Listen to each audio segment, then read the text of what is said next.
The autumn air in Toronto had that special crispness, a kind of electric chill that seemed to buzz with possibility. It was festival time. The Toronto International Film Festival had wrapped the city in a glittering blanket of premieres, after-parties, and desperate hopes. In the upscale Yorkville neighborhood, the buzz was loudest. Paparazzi clusters pulsed like schools of fish, snapping at the sight of a famous face. Limousines exhaled long, well-dressed crowds onto the sidewalk, their laughter sharp and expensive in the night air. He moved through this scene with the steady, focused gait of a man who belonged there, but who had little patience for its circus. He was a director, a storyteller by trade, a man who built worlds out of light and shadow and human emotion. His mind, however, wasn't on the glamour around him. It was tangled in the guts of his next project, a gritty, important story about two young boys fighting to survive a summer alone. He was wrestling with a crucial scene in his head, the one where his young protagonist finds a moment of unexpected grace. The problem was, he couldn't quite hear what that grace sounded like. The soundtrack in his mind was silent, frustratingly so. He walked with a companion, a producer friend, discussing logistics in low tones. "The location in Brooklyn is locked," the friend was saying, "but the noise permits are a nightmare." The director nodded, barely hearing. His brain was a busy edit suite, splicing images, testing dialogues. He needed quiet within his own thoughts to find the answer. That's when the sound first pierced through his concentration. It wasn't music. Not to his ear. It was a high, repetitive, plinking noise. The tinny, simplistic melody of a child's toy. It was out of tune with the sophisticated hum of Yorkville, an annoying, persistent little ping, ping, ping against the polished marble storefronts, in the murmur of curated conversation. He frowned, his train of thought derailed. "What is that?" he muttered, more to himself than to his friend Dot. As they turned a corner, the source came into view. On a stretch of sidewalk, a small, casual crowd had loosely gathered. In the center was a young man, probably in his late 20s, sitting on a small folding stool. And between his knees was an instrument. The director almost snorted. Dot. It was a piano, supposedly. But it was the saddest, most ridiculous excuse for a piano he had ever seen. It was tiny, no larger than a decent-sized briefcase, made of what looked like cheap white plastic. It had a toy-like, almost medical appearance. A small black keyboard was set into it, and a couple of primitive speakers were attached to the sides. It was connected by a jumble of wires to a battery pack, and what seemed to be a bicycle frame lying on the ground next to him. The whole setup looked like a school science project gone wrong, a junior inventor's portable noisemaker. The young man playing it had a mop of dark, curly hair and wore simple, practical clothes. He was focused, head bent over the silly little keys, his fingers moving with a seriousness that, to the director, seemed utterly misplaced. The tune he was plinking out was something basic, a simple series of notes that looped over and over. It sounded like the demo song that comes pre-programmed in a cheap electronic keyboard from a discount store. The director stopped walking. He wasn't captivated. He was affronted. Here, in the middle of one of the most important film events in the world, where millions of dollars and countless artistic dreams hung in the balance, this guy was subjecting everyone to this noise. It felt like an invasion. The beautiful, complex problem in his own creative mind felt stained by this simplistic, tinny racket. He felt a hot spike of professional irritation. His ears, trained to listen for the subtle crack in an actor's voice, the perfect swell of a score, were being assaulted. He turned to his friend, his expression a mask of pure, unadulterated disdain. He gestured with his chin towards the young man and his plastic contraption. "You call that a piano?" he said, his voice low but dripping with sarcasm. "I've seen more musical sophistication in a toddler's xylophone." He shook his head, a smirk playing on his lips. It was the smirk of an expert looking upon the work of a misguided amateur. Someone should really tell him to give it a rest. Save us all the headache. His friend chuckled in agreement. It was an easy laugh, a bonding moment of shared superiority. They were the professionals, the creators of real art. This was just street clutter. The director took one last look, dismissing the entire scene. The young man was just another part of the urban background noise, less melodic than the taxi horns, more annoying than the chatter of the crowd.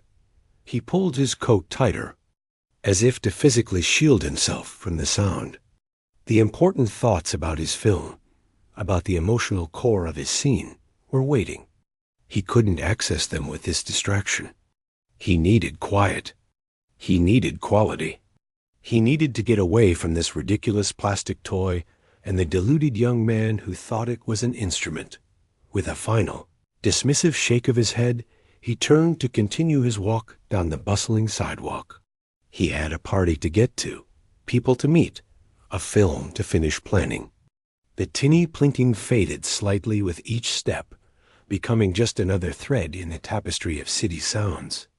He had already forgotten it. The moment filed away as a minor, amusing annoyance in a busy night. He had no idea, not even the faintest clue, that the punchline of the joke was not the man with the little piano. The punchline was on him, and it was only seconds away from beginning. The director had taken maybe 5, 6 steps. The tinny sound was already fading behind him, being swallowed up by the growl of a passing car and the burst of laughter from a group crossing the street. He was mentally back in his edit suite, the gritty streets of his film project replacing the polished ones of Yorkville. He was almost there, almost back inside the world that mattered. But then something happened. It wasn't a loud change. It wasn't like a drum roll or a crash of cymbals. It was a subtle shift, a single note that seemed to bend differently. It was like watching someone fumbling with a cheap lock and then hearing a clean, smooth click as it opened. The simple, looping plinking stopped. There was a microsecond of silence, just a breath, a space between what was and what was about to be. Then, a new sequence of notes began. These notes were lower, fuller. They didn't just plink. They flowed. They came one after another in a sad, beautiful, haunting pattern that was immediately more complex, more adult. The director's feet stopped moving. It was an unconscious thing, like his body had heard a command his brain hadn't yet processed. He didn't decide to stop. He just did. He turned his head, not his whole body, just to look back over his shoulder. The young man's posture had changed. Before, he had been hunched, maybe a little tentative. Now, his back was straighter. His head was tilted slightly, his eyes closed not in concentration, but in feeling. His shoulders were loose. And his hands were completely different. Before, they had been pecking at the keys. Now they were dancing. They flowed over the little white plastic keyboard with a gentle, confident authority. The left hand laid down a deep, rolling foundation of chords, while the right hand began to trace a melody above it that was so sad it made your heart ache. The director knew music. He had to. His job was about emotion, and music was one of its most direct pipelines. He listened to scores. He worked with composers. This wasn't random street noise anymore. This was a real piece. A serious, contemporary classical piece. He recognized the style, the emotional landscape of it, even if he couldn't name the tune right away. The smirk was long gone from his face. His expression was now one of pure, unguarded confusion. It was as if he'd watched a man step into a phone booth as Clark Kent and step out as Superman. The instrument hadn't changed. It was still that silly, tiny, white plastic thing. But the sound coming out of it was transforming. The cheap speakers weren't screeching. They were singing. The melody swelled, filled with longing and a quiet, powerful strength. The crowd around the young man felt it too. The loose, casual gathering tightened. People who had been walking by slowed, then stopped. Conversations died mid-sentence. A woman holding a shopping bag let it rest on the ground, her full attention on the musician. A couple holding hands stopped and just listened, their fingers intertwined. The space around the little piano became a quiet circle of shared focus. The director found himself taking a step back. Not a step to leave, but a step to rejoin the audience he had just left. He moved to the edge of the small crowd, his eyes fixed on the young man's hands. He watched the fingers press, caress, and fly over the keys. He saw the slight movements of the man's wrists, the way his whole body leaned into the sad parts and lifted during the hopeful rises in the music, and the music itself was building. It was like watching a painter start with a few simple strokes, and suddenly a whole, vivid landscape was appearing before your eyes. The simple beginning had been a trick, a door opening just a crack. Now the door was wide open, and a storm of beautiful sound was pouring through it. The left hand's chords became more powerful, a deep, resonant heartbeat under the soaring, crying melody of the right, the director's mind, which had been so busy with his own creative problems, went completely blank and then completely full.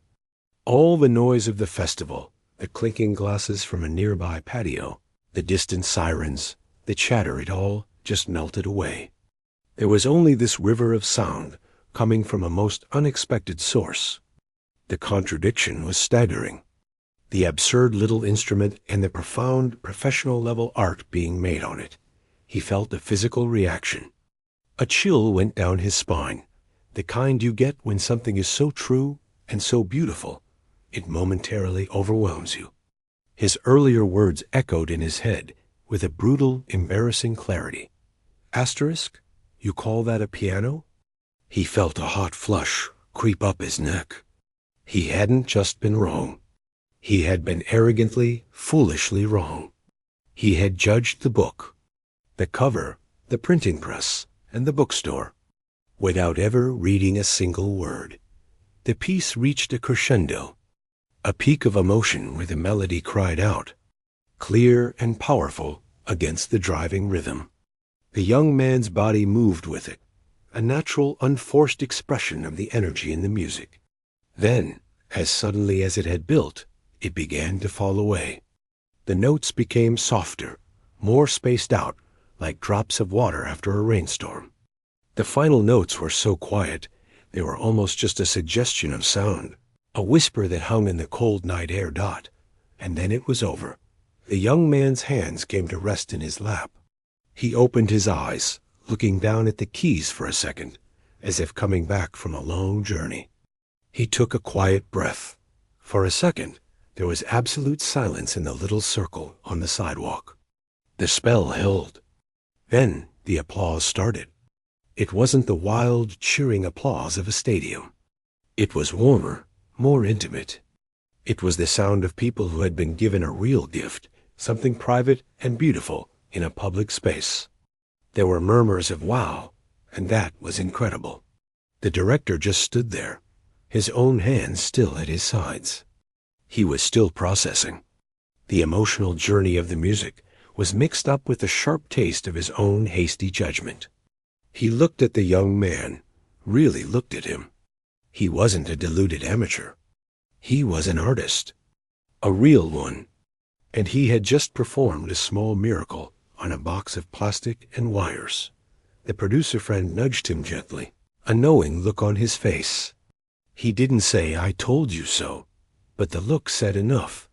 The director didn't even see the nudge. His mind was already racing, but in a completely new direction. The creative block he'd been feeling, that silent spot in his film where the boy finds grace. A wild, impossible idea began to form in the back of his mind. It was just a flicker, a connection between two seemingly unrelated things, the struggling boy in his story and the struggling musician he had just mocked. But first, he knew he had to do something else. something much more immediate and much more human. The applause was dying down. People were dropping a few dollars or coins into the open case on the ground. The young man was nodding, giving shy, grateful smiles. The director took a deep breath. He straightened his coat, and then he did something he rarely had to do. He stepped forward, out of the shadow of the crowd, and into the small circle of light around the most surprising piano he had ever heard. The space between the last note fading and the director stepping forward felt much longer than it was. In those few seconds, his mind was a whirlwind. He felt the heat of his own embarrassment, a sharp, prickly feeling under his skin. But a bigger feeling was pushing it aside. Pure, unadulterated awe. And with that awe came a clear, simple urge. He had to fix this. He had to acknowledge what he'd just witnessed, and what he'd so carelessly dismissed. The crowd was loosening, people beginning to move on, carrying the music with them in their softened expressions. The young pianist was looking down, resetting his small keyboard.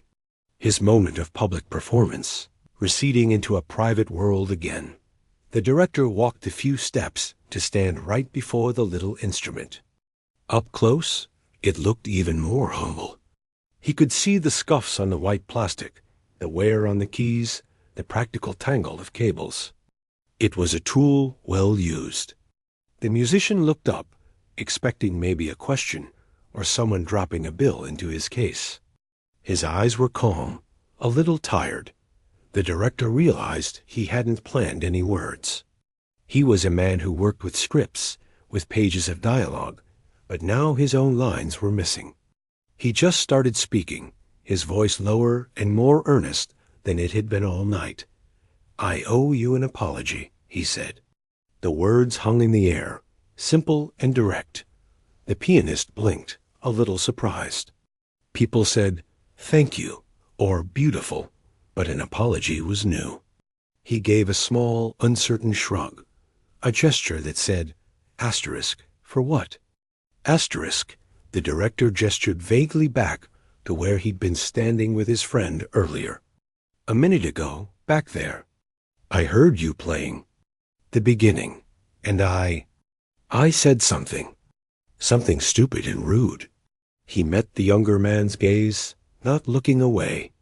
"I judged the instrument. I didn't listen to the artist." He saw the understanding dawn on the pianist's face. It wasn't anger or hurt that appeared, but a kind of gentle recognition, like this was a reaction he was familiar with, though perhaps not always confronted with so honestly. He gave a small, forgiving smile. "It's okay," the musician said, his voice soft with an accent the director couldn't quite place. "This thing, it does look strange." "I know." "No," the director said, shaking his head firmly. "It's not okay.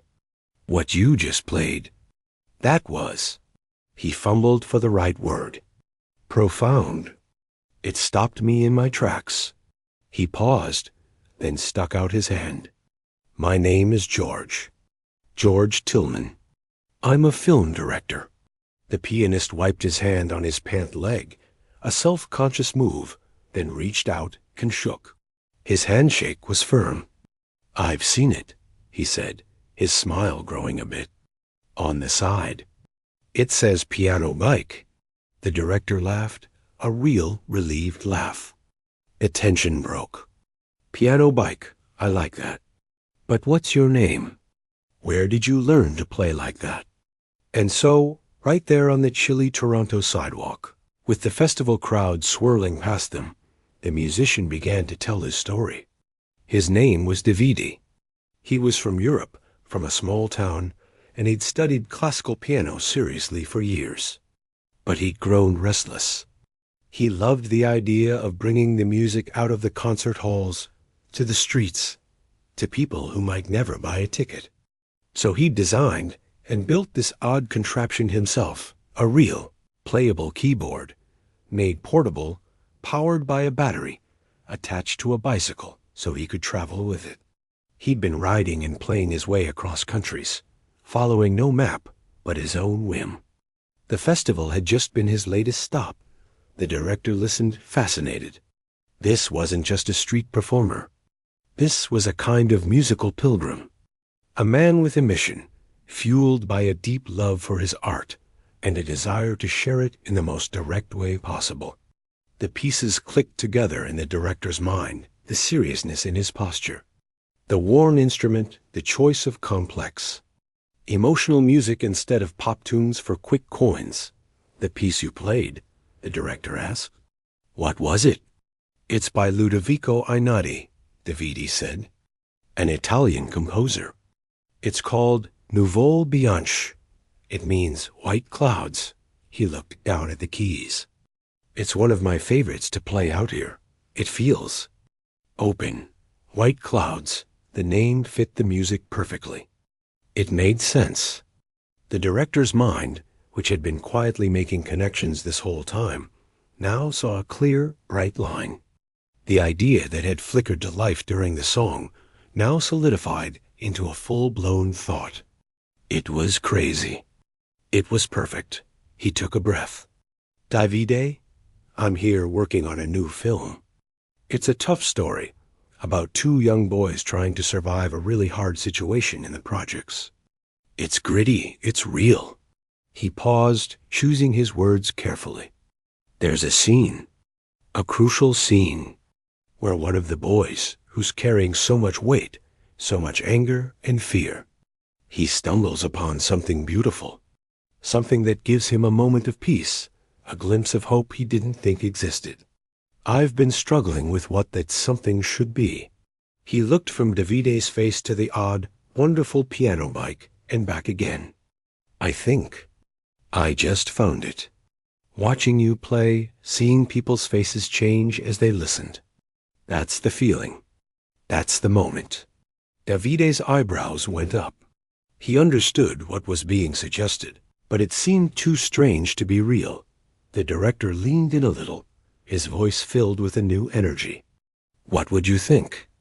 About being in the movie? You and the piano bike, playing right there on the set. We'd film in Brooklyn, in a neighborhood like the one in the story. Your music would be in the film. That piece, White Clouds, or something like it. For a long moment, David just stared at him. The sounds of the city, the traffic, the laughter, the distant thump of music from a club all seemed to fade away. This wasn't part of the plan. The plan was to ride, to play, to sleep somewhere cheap, to move on. A film set? Hollywood? That was a different universe. You are. Serious? David finally asked, his accent thickening with his disbelief. Completely, the director said, his face utterly sincere. What you do. It's not just music. It's a moment of human connection. That's what my scene needs. Not a famous actor or a big special effect. It needs something real. Something true. And what you just gave to all of us here tonight. That's as real as it gets. He saw the dawning excitement in Davide's eyes, mixed with a large dose of nervousness. This wasn't a street performance anymore. This was a job, an artistic collaboration. I don't know what to say, Davide stammered. Say you'll think about it, the director said, already pulling out a business card from his coat pocket. It was crisp, elegant, with his name and contact information. He handed it to Davide, who took it as if it were a fragile artifact. My number is on there. Call me tomorrow. We can talk details. I'll have my people arrange everything getting you and the bike to New York. A place to stay, all of it. David looked at the card, then back at the director, then at his odd, beloved instrument. A slow, amazed smile spread across his face. It was the smile of someone whose crazy dream had just collided with another kind of dream, and somehow they fit. Okay, Davide said, nodding slowly. Okay, I will call. The director smiled back, a wide, genuine smile. The shame he'd felt was gone, completely replaced by the thrill of a creative idea coming together in the most unexpected way. He had come to the festival to sell a film, to network, to be seen. He was leaving this little corner of sidewalk, having been given a gift first, a piece of music, and now, perhaps, the perfect piece for his puzzle. He gave a final nod, a silent thank you for the music and the possibility. Then he turned and melted back into the flow of the crowd, his mind already racing ahead to phone calls and logistics. Behind him, David sat back down on his little stool, looking at the business card under the streetlight, the night around him suddenly buzzing with a new and incredible kind of potential. The next few weeks were a blur of two very different worlds colliding. For the director, it was a whirlwind of phone calls, emails, and conversations that started with, "You're not going to believe this." But he had to convince his producers that yes. He wanted to fly a street musician and his homemade piano bike from Toronto to New York. He had to explain to the location manager in Brooklyn that they needed to secure not just a block, but also make sure this odd, non-motorized vehicle could be accommodated. There were union rules, travel arrangements, and 100 small details. But he pushed for it with a quiet determination. The memory of that music on the cold street was his fuel. He knew it was right. For the musician, the days after the festival were filled with a dizzying unreality. He had made the call, his voice hesitant on the phone. The director's assistant, polite and efficient, had taken down his information. Then came the confirmation's flight tickets, a hotel reservation, a per diem for meals. It was all so official, so opposite to the nomadic life of sleeping on couches or in hostels and living on whatever coins fell into his case.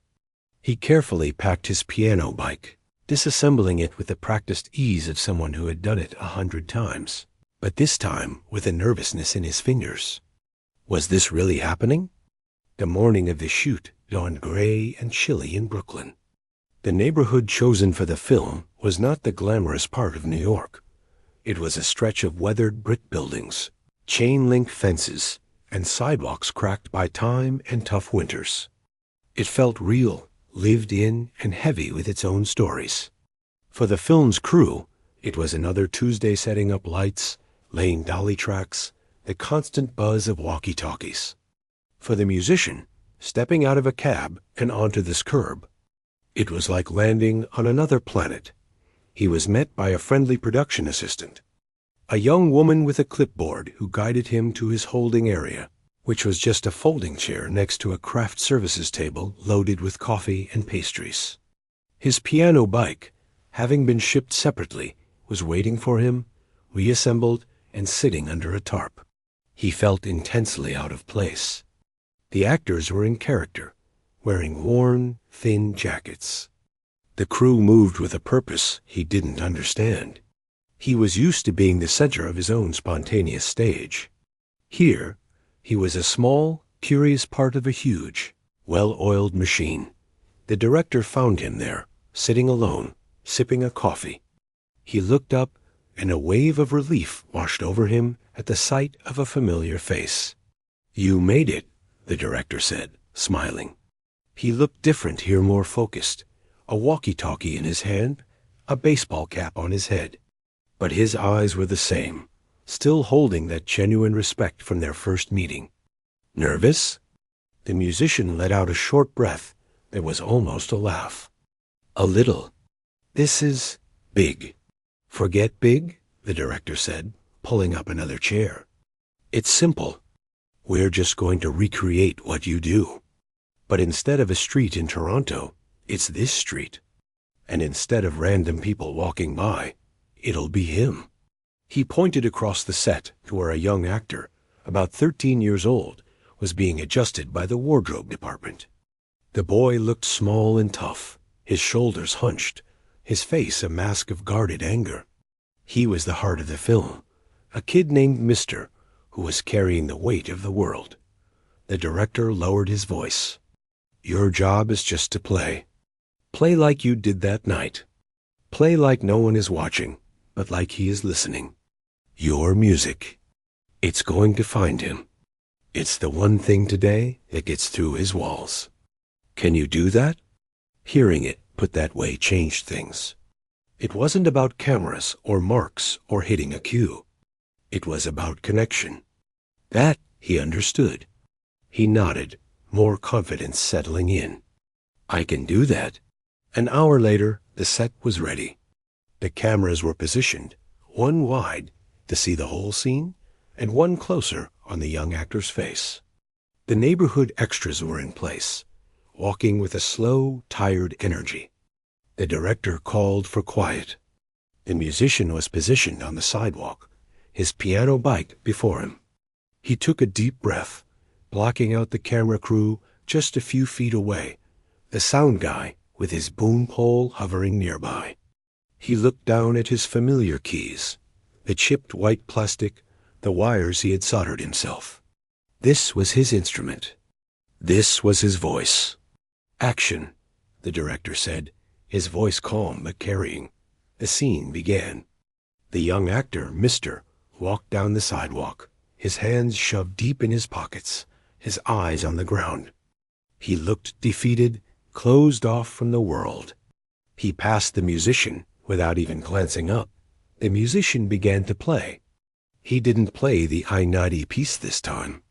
They had decided together that it should be something original, something that belonged only to this moment in the film. So he played a piece of his own, something he had composed on the road.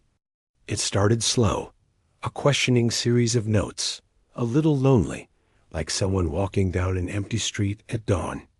The melody was simple but haunting, built on a repeating pattern in the left hand that sounded like footsteps or a heartbeat. The director watched the monitor, holding his breath. This was the gamble. This was the moment he had fought for. On screen, the young actor heard it. His walk slowed. Just a half step. His head, which had been down, tilted slightly. He didn't turn around, not yet. He kept walking, but the music was following him, weaving into his space. The musician played on, the melody beginning to lift, to open up, like a flower slowly turning toward a sun it couldn't see. Then Mr. stopped. He stood still for a long moment, his back to the pianist. The only thing moving was the sound of the music, filling the air between them. Slowly, almost reluctantly, the boy turned around. His tough guy mask was still there, but underneath it, in his eyes, you could see a crack. A flicker of something else, wonder, confusion, a deep, unmet longing. He took a few steps back toward the musician. He didn't say a word. He just stood there, a few feet away, and listened. He watched the man's hands move over the strange little machine, making this beautiful, sad, hopeful sound. The camera pushed in close on the boy's face. All the anger, the fear, the hardness. It all seemed to soften at the edges, just for these few seconds. The music was doing what no person in the story had been able to do. It was speaking to him, directly to his heart, without demanding anything back. The musician felt it too. He forgot the cameras, the crew, the director.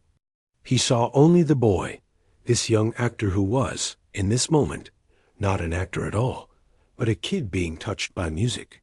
He poured everything into the piece, letting it swell to a gentle peak before easing it back down to a quiet, resolved ending.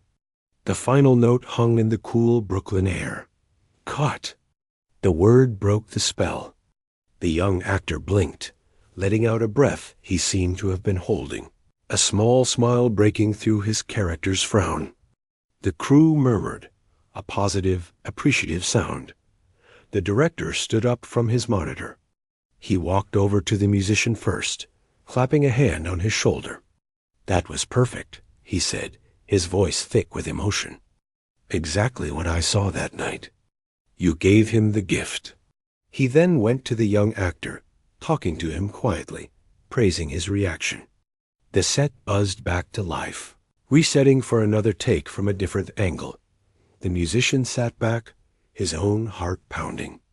He had done many performances for crowds large and small, but this one felt different. It wasn't for applause or for coins. It was for a story. It was to help tell the truth about a boy who was hurting. The director had been right. This was real. He watched as they prepared to film the scene again, the boy taking his starting position, the crew focusing. He looked down at his humble piano bike, sitting on the cracked pavement of a Brooklyn street, and for the first time, he felt not like an outsider, but like he was exactly where he was supposed to be. The film wrapped. The Brooklyn streets, once buzzing with cables and crew and the focused chaos of creation, fell back into their usual rhythms. The musician packed up his piano bike, now with a story etched into its scuffed plastic that no one else could see.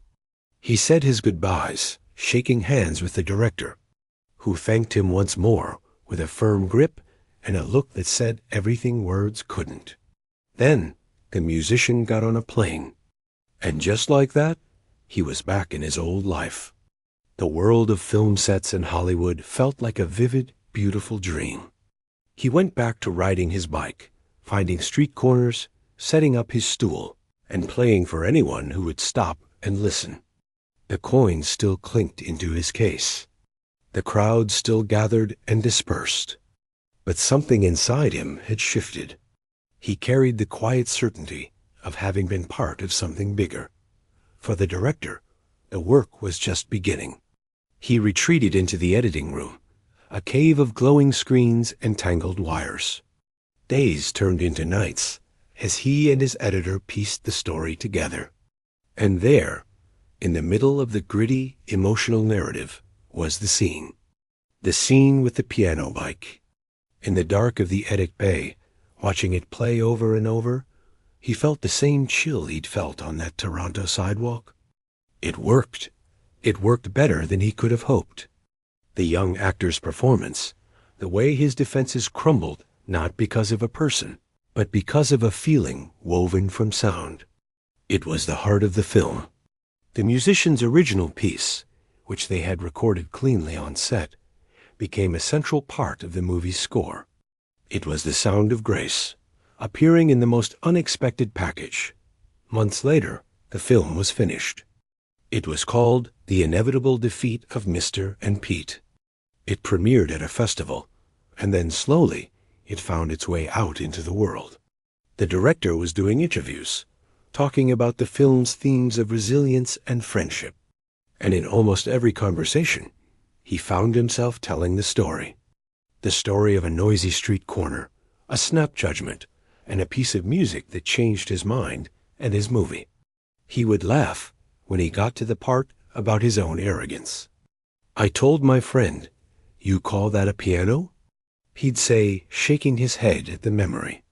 And then he played, and I have never been so happy to be so completely wrong." The story became a favorite, a little parable he shared. It wasn't just a funny anecdote. It was the perfect example of what the film was about. It was about looking past the surface, about finding beauty and talent in the places you least expect it. He never used the musician's real name in those early interviews, protecting his privacy, referring to him simply as this incredible street musician. But the essence of the moment was always there.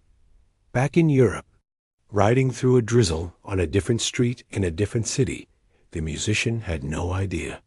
His life was the road, the weather, the next chord progression. He wasn't looking for fame. He had done his part, and that was enough. Then, one evening, he was staying with a friend, crashing on a couch, as he often did. His friend was scrolling through videos on a laptop. "Hey," his friend said, his voice curious. "Isn't this you?" On the screen was a film interview. A recognizable director was talking earnestly to a reporter. The musician leaned in. He heard the director's voice. He heard him tell the story, the festival, the tiny piano, the mocking comment. His heart jumped into his throat. Then the interview cut to a clip from the film itself. There he was, Or rather, there was his back, his hands, his piano bike on a gritty Brooklyn street. And flowing from the speakers was his music, his own composition, full and clear and anchoring the entire emotional weight of the scene. He watched, speechless. Seeing it like this, polished and part of a real movie, was surreal. It was like looking at a photograph of a dream he'd once had. His friend was grinning. "That's amazing. You're in a Hollywood film." The musician just nodded, a slow smile spreading on his face. It wasn't about being in a film. It was about the circle feeling complete. The music he had made for himself, on an instrument he built with his own hands, had traveled farther than he ever had. It was reaching people in dark cinemas, telling them a story about hope. That was a humbling, powerful feeling. The director's public telling of the story did something else, too. It became a lesson he carried with him. In a business obsessed with appearances, with packaging and prestige, he had learned to listen first, to look deeper. That encounter on the sidewalk had sanded off a layer of his own cynicism. It reminded him that creativity isn't about the cost of the equipment. It's about the heart of the person using it. He became more open, more willing to take chances on unusual ideas, because the best one he'd ever had came from admitting he was wrong. And for the musician, life continued its wandering path. But now, sometimes, a person would stop and stare a little longer at his odd instrument. Sometimes they'd say, "Hey, I think I heard a story about you." He'd just smile and keep playing. The experience didn't change his life in a dramatic, flashy way. It didn't make him rich or famous, but it settled inside him like a deep-rooted confidence. It was a confirmation that his path, as strange as it looked, had value. That sharing music simply for the sake of sharing was a worthy thing. The director had seen that worth, and had magnified it by weaving it into a story for millions years later. Both men would think back on that cold Toronto night as a turning point. Not a turning point that changed their careers in a headline-grabbing way, but one that changed their perspective. For the director, it was a permanent check against his own quick judgments. For the musician, it was a lifelong reminder that art is where you make it, and magic can happen when someone truly listens. The piano bike, of course, is still out there somewhere. A little more worn, a little more travel-stained. It's just a tool, after all. But its story, and the story of the two men connected by its unlikely sound, is the real piece of art. It's a story about how a moment of humility can lead to a moment of creation, how an apology can open a door to collaboration, and how sometimes the most beautiful sounds come from the places you'd never think to look if you only take a second to stop and really hear.